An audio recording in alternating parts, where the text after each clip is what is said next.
अस्सलाम वालेकुम, welcome to turbo gear, जहाँ पर हम आपके लिए लाते हैं लोकल एंड इम्पोर्टेड ऑटोमोबाइल के रिव्यूज़। आज हम रिव्यू करेंगे टोयोटा रेस। ये 1000 सीसी टोयोटा की तरफ से एक क्रॉसओवर एसयूवी की कैटेगरी में ये कार आती है। सिटी के लिए ये बेस्ट है क्योंकि इसकी फ्यूल एवरेज भी बहुत अच्छी है और है भी अराउंड 90 हॉर्स पावर। 5 सीटर है लेकिन 4 पर्सन ईज़िली बैठ सकते हैं, 5 पर्सन भी बैठ सकते हैं। और ये आता है जी पैकेज में, तो इसके अंदर जो है वो कंप्लीट ऑप्शंस अवेलेबल हैं जो टोयोटा प्रोवाइड करता है रेस में।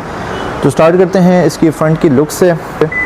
तो कीलेस एंट्री आती है। फ्रंट पर हमें जो है इसकी हेडलाइट्स मिलती हैं। आप इस रेस की अगर शेप देखें तो काफ़ी आगे से एक एग्रेसिव लुक आती है क्रॉसओवर कैटेगरी में, और हाइट भी इसकी काफ़ी अच्छी है। जो ये वाला कलर है ये पर्ल वाइट के अंदर आता है। ओके, तो यहाँ पर हमें जो है फ्रंट में ये इसकी पियानो ब्लैक फिनिशिंग मिलती है बोनट लाइन और बम्पर लाइन के सेंटर में, जिसके बीच में टोयोटा का हमें एम्बलम यहाँ पर मिलता है।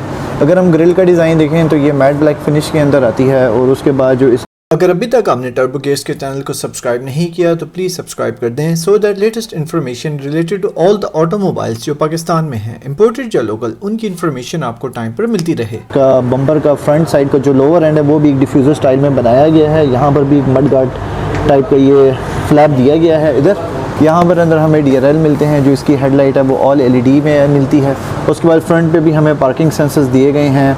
उसके बाद फॉग लाइट भी फ्रंट में दी गई है। और अगर हम यहाँ पर देखें तो यहाँ पर हमें 2 रेडार्स मिलते हैं। उसके बाद इसके अंदर बिल्ट इन DVR भी दिया गया है, फ्रंट साइड पर भी एंड बैक साइड पर भी। ओके, तो इसकी साइड प्रोफाइल पर अगर हम देखें तो यहाँ पर हमें काफ़ी करैक्टर लाइंस जगह जगह पर मिलती हैं। यहाँ पर इन्होंने ये फेंडर के ऊपर भी कवर दिया है जो मैट ब्लैक फिनिश में आता है। और उसके बाद जिस तरह फ्रंट बम्पर के अंदर काफ़ी कट्स थे, उस तरह यहाँ पर फेंडर में भी हमें 2 कट्स इधर मिलते हैं। डोर वाली साइड पर देखें तो ये जगह यहाँ से स्मूथ है, और उसके बाद लोअर एंड पर यहाँ पर हमें 2 कट्स इधर मिलते हैं। अगर हम टायर की प्रोफाइल के ऊपर बात करें तो 17 इंचेस के अलॉयज़ आते हैं फ्रंट में एंड बैक में। जहाँ तक बात करें हम रेयर व्यू मिरर की तो वो भी काफ़ी स्टाइलिश है, LED है, रिट्रैक्टेबल है, लेन डिपार्ट असिस्ट भी दिया गया है, और ब्लाइंड स्पॉट डिटेक्शन सिस्टम भी इसके अंदर दिया गया है। ओके, तो बैक एंड से अगर हम देखें रेस को तो काफ़ी एक स्पोर्टी लुक मिलती है और काफ़ी कट्स भी मिलते हैं। जिस तरीके से उन्होंने फ्रंट में कट्स दिए उस तरीके से उन्होंने बैक में भी कट्स दिए हैं। टॉप पर हमें LED ब्रेकिंग लैम्प मिलता है, यहाँ पर शार्प फिन एंटेना मिलता है, एक स्पॉइलर लुक आती है इस साइड पर। उसके बाद बोनलेस वाइपर यहाँ पर दिया गया है, सेंटर में ब्लैक डिटेलिंग दी गई है, इस साइड पर जो पियानो ब्लैक फिनिशिंग के अंदर आती है। उसके बाद जो इसका लोअर बूट का डिज़ाइन है उसके अंदर करैक्टर लाइंस काफ़ी ज़्यादा दी गई हैं। रेस का लोगो यहाँ पर आता है, LED ब्रेक लैम्प्स मिलते हैं इसके अंदर, और जो इसके इंडिकेटर्स हैं वो आपको हेलोजन के अंदर मिलते हैं।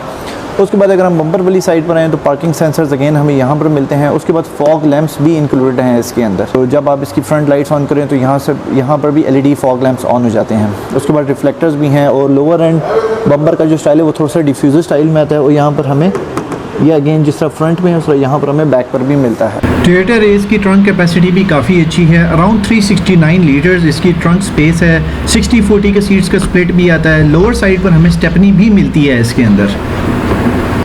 तो अगर हम बैक साइड से देखें तो डोर का जो इंटीरियर आता है वो काफ़ी स्पोर्टी लुक में आता है, काफ़ी स्पोर्टी डिज़ाइन में आता है, और कट्स भी इसके अंदर काफ़ी अच्छे दिए गए हैं। बैक साइड पर भी फुली ऑटो जो है वो रेयर व्यू मिरर मिलता है हमें यहाँ पर। उसके बाद यहाँ पर बॉटल होल्डर की ऑप्शन मिलती है, और लोअर एंड वाली साइड पर हमें इसकी स्पीकर की ग्रिल की ऑप्शन मिलती है। जो कार का इंटीरियर है वो सारा फैब्रिक में बनाया गया है, मल्टी फैब्रिक टोन में बनाया गया है। एक ये वाला डिज़ाइन आता है और एक इस तरह का डिज़ाइन आता है। ओवरऑल अंदर से अगर हम कॉम्पैक्ट SUV की कैटेगरी में इसको देखें तो इसमें काफ़ी स्पेस है, हेडरूम और लेग रूम बहुत अच्छा है, considerable amount of leg room है। ये वाली सीट इस वक्त फुल पीछे है, उसके बावजूद मुझे लेग रूम बहुत अच्छा मिल रहा है। उसके बाद लोअर साइड पर हमें 2 USB 2.1 के चार्जर्स मिलते हैं, हिंजेस भी मिलते हैं इस वाली साइड पर। SRS के एयरबैग्स 2 बैक साइड के पिलर्स के अंदर हमें मिलते हैं यहाँ पर, और 2 फ्रंट के पिलर्स में मिलते हैं, और एक स्टीयरिंग के अंदर आता है और एक डैश में आता है। तो टोटल 6 एयरबैग्स हमें मिलते हैं यहाँ पर। सेंसर यहाँ पर भी दिए गए हैं, अगर आप इनको प्रेस करेंगे तो गाड़ी जो है वो लॉक और अनलॉक हो सकती है। ओके, तो पैसेंजर डोर अगर हम साइड से ओपन करें तो यहाँ पर भी हमें जो है ये एक ग्लॉसी एल्युमिनियम की फिनिशिंग मिलती है, उसी के साथ अंदर रेड स्पोर्टी लाइन यहाँ पर भी मिलती है। ये डोर भी सेमी पावर्ड विंडो में आता है। उसके बाद क्रोम की फिनिशिंग डोर हैंडल पर भी दी गई है यहाँ पर, लेकिन हमें 2 बॉटल होल्डर्स की ऑप्शन मिलती है, साथ थोड़ा सा एक्स्ट्रा स्टोरेज स्पेस मिलता है। उसके बाद यहाँ पर हमें स्पीकर की ग्रिल भी मिलती है। पैसेंजर साइड की जो सीट है वो मैनुअली एडजस्टेबल है। फ्रंट जो बोथ सीट्स आती हैं उनके अंदर ये रेड स्पोर्टी लाइन दी गई है यहाँ पर, ड्राइवर में भी और पैसेंजर में भी। फ्रंट अगर हम डैश की लुक देखें तो बहुत ही ज़बरदस्त है, स्पोर्टी लुक आती है। उसके बाद अगर हम इसके एयर वेंट्स का डिज़ाइन देखें तो वो भी हेक्सागोनल शेप काइंड ऑफ में आता है, उसमें रेड स्पोर्टी लाइन दी गई है। यहाँ पर एयर बैग आता है, ये इसका हार्ड टॉप है। काफ़ी अच्छे कट्स दिए गए हैं, बिल्ट इन DVR आता है इसके अंदर। और उसके बाद यहाँ पर हमें 2 रेडार्स मिलते हैं। उसके बाद यहाँ पर वैनिटी मिरर भी मिलता है। अगर हम टॉप वाली साइड पर देखें तो यहाँ पर LED लाइट्स मिलती हैं इसके अंदर, जो आप डोर के साथ सेट भी कर सकते हैं। यहाँ पर पैसेंजर की वार्निंग नोटिफिकेशन जो बेल्ट्स की है वो यहाँ पर मिलती है। मैनुअल डिमिंग मिरर मिलता है। यहाँ पर हमें एक एक्स्ट्रा स्टोरेज स्पेस इस साइड पर मिलता है जो रेड इंटीरियर में है। उसके बाद सेंटर में आपको मोबाइल की जगह मिलती है, हैंड ब्रेक का मिलता है। जो इसका गियर नॉब का डिजाइन है वो भी काफी यूनिक है, स्टाइलिश है। यहाँ पर भी एक पैटर्न दिया गया है। Parking, reverse, neutral drive and manual both की ऑप्शन आती है। उसके बाद यहाँ पर आपको मोबाइल होल्डर, आप यहाँ पे इसका एज अ मोबाइल होल्डर के तौर पे यूज़ कर सकते हैं। सीट वार्मिंग दी गई है for the passenger and the driver. उसके बाद 12 वोल्ट का पावर आउटलेट दिया गया है और USB की चार्जिंग ऑप्शन यहाँ पर भी दी गई है। ये 2021 मॉडल है, तो इसके अंदर यहाँ पर हमें ऑटो क्लाइमेट कंट्रोल मिलता है। AC की एयर यहाँ से सेट कर सकते हैं, टेम्परेचर यहाँ से सेट कर सकते हैं। AC का बटन ये है। उसके बाद इनटेक का बटन यहाँ पर लगा गया है। Front defogger, rear defogger, 2 air vents यहाँ पर दिए गए हैं। ये इसका हैजर्ड बटन का कंट्रोल है यहाँ पर। ये इसका जो है इंफोटेनमेंट सिस्टम यहाँ पर मिलता है।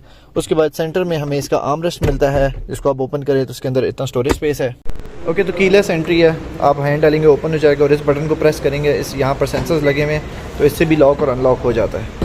तो जो ड्राइवर साइड का डोर है उसके अंदर हमें 4 वे इलेक्ट्रॉनिकली एडजस्टेबल विंडोज़ की ऑप्शन यहाँ पर मिलती है। उसके बाद जो साइड व्यू मिरर्स हैं उनकी हमें यहाँ पे ऑटो डिटेक्शन की ऑप्शन मिलती है। आप ऑटो पे रख सकते हैं और मैनुअल पे भी रख सकते हैं। साइड व्यू मिरर्स के कंट्रोल यहाँ पर दिए गए हैं। उसके बाद 2 बॉटल होल्डर्स की ऑप्शन यहाँ पर मिलती है, साथ ही यहाँ पर एक्स्ट्रा स्टोरेज स्पेस मिलती है। उसके बाद इसके अंदर मैनुअल हाइट एडजस्टमेंट है और मैनुअल डिटेक्शन भी दी गई है इसके अंदर। अगर हम इस साइड पर आते हैं ड्राइवर साइड पर, तो यहाँ पर हमें फॉग लाइट्स की ऑप्शन मिलती है। उसके बाद ट्रैक्शन कंट्रोल की ऑप्शन मिलती है, फ्रंट क्लोजर वार्निंग की ऑप्शन मिलती है, पार्किंग सेंसिटिविटी यहाँ से, और उसके बाद जो इसका इको आइडल मोड है उसको आप यहाँ से इंगेज कर सकते हैं। उसके बाद यहाँ पर आप अपना मतलब एज अ कप होल्डर के तौर पर भी इसको यूज़ कर सकते हैं। अगेन यहाँ पर हमें जो है इसकी 4th वेंटिलेशन यहाँ पर मिलती है। ड्राइवर साइड पर भी हमें यहाँ पर स्टोरेज स्पेस मिलती है। ओके, तो जी ये है जी इसकी ड्राइवर साइड से लुक। और आप देख सकते हैं कि इसका स्टीयरिंग कितना कॉम्पैक्ट है। 3 स्पोक में हमें स्टीयरिंग मिलता है इसका, और फुली लेदर है और फुली मल्टीमीडिया भी है। यहाँ पर हमें सारी ट्रिप की ऑप्शन मिलती है। उसके बाद वॉल्यूम कंट्रोल इधर मिलता है, सेंटर में हॉर्न है। राइट साइड पर आपको क्रूज कंट्रोल की ऑप्शन मिलती है। लेन असिस्ट की ऑप्शन अब यहाँ से इंगेज और डिसएंगेज कर सकते हैं। उसके बाद जो इसका स्टीयरिंग है उसको आप अप एंड डाउन, और स्टीयरिंग के ऊपर वाला जो पैनल है वो उसका भी काफ़ी एक स्पोर्टी लुक है, स्पोर्टी डिज़ाइन है। तो यहाँ पर हमें इसका जो है स्टैटिक स्पीडोमीटर मिलता है। तो ये गाड़ी पुश स्टार्ट है, तो जब आप ऑन करते हैं तो यहाँ पे टोयोटा का लोगो इस साइड पे आता है। उसके बाद जब आप ACC पर लेकर आते हैं तो जो इसकी स्क्रीन है वो कुछ इस तरीके से आती है। तो इसको हम स्टैटिक नहीं कहेंगे, इसको हम डायनामिक स्क्रीन कहेंगे। डायनामिक स्क्रीन कहेंगे। यहाँ पर हमें जो है सारे इंडिकेटर्स इस साइड पर मिलते हैं। उसके बाद स्पीडोमीटर हमें यहाँ पर मिलता है। उसके बाद यहाँ पर हमें इसका रेफ मीटर मिलता है। सेंटर में हमें क्लॉक मिलती है, पार्किंग इंडिकेशन, गाड़ी कितनी चली हुई है 24,000 वो, और राइट साइड पे स्पीडोमीटर। सेंटर में हमें इसका फ्यूल की इंडिकेशन सेंटर में मिलती है। और ये है जी इसका जो इंफोटेनमेंट सिस्टम है, उसकी लुक्स कुछ इस तरह की हैं। ओके, तो एक बेसिक स्क्रीन है जो जापानीज़ में आती है, उसको आप बाद में चेंज करवा के इंग्लिश में भी कर सकते हैं। क्विक सेटअप आता है, ऑडियो की ऑप्शन आती है, मेन्यू की ऑप्शन आती है सारी। यहाँ पर वॉल्यूम प्लस एंड माइनस की ऑप्शन आती है। जो बेसिक जापानीज़ गाड़ियों में जो इसका एक बेसिक OEM सेटअप है ये वो आता है सारा। इसमें जो इसके मैप्स हैं आपको वो सारे शो होते हैं। ऑडियो कंट्रोल आप कर सकते हैं, मेन्यू का आप कंट्रोल यहाँ से कर सकते हैं। ओके, जो लेफ्ट साइड का लिवर है वो इसमें आप इसका विंड वॉशर का सारा कंट्रोल कर सकते हैं, और जो राइट साइड का इसका लिवर है उसके अंदर आप इसके लाइट्स के सारे कंट्रोल यहाँ से एडजस्ट कर सकते हैं। ऑलराइट गाइस, तो ये है जी इसका इंजन में। यहाँ पर हमें जो है इसकी वेंटिलेशन शीट यहाँ पर दी गई है। उसके बाद अगर हम देखें तो सेंटर में इसका इंजन ब्लॉक यहाँ पर मिलता है। उसके बाद ये इसकी प्राइमरी बैटरी यहाँ पर आती है। एयर इनटेक यूनिट यहाँ पर मिलता है। फ्यूज़ बॉक्स इसका इधर है। उसके बाद ब्रेक रिजर्वायर यहाँ पर हमें मिलता है। उसके बाद जो इसका विंडशील्ड का रिजर्वायर है वो हमें यहाँ पर मिलता है। कूलेंट का रिजर्वायर इधर मिलता है। काफ़ी नीट एंड क्लीन लुक आती है। So much for watching this review. अगर आपको रिव्यू अच्छा लगा है तो please like, share and subscribe जरूर कीजिएगा, एंड कमेंट सेक्शन में ज़रूर बताइएगा कि नेक्स्ट किस ऑटोमोबाइल का रिव्यू आप लोगों ने देखना है। Thank you so much for watching Turbo Gears. See you in the next video.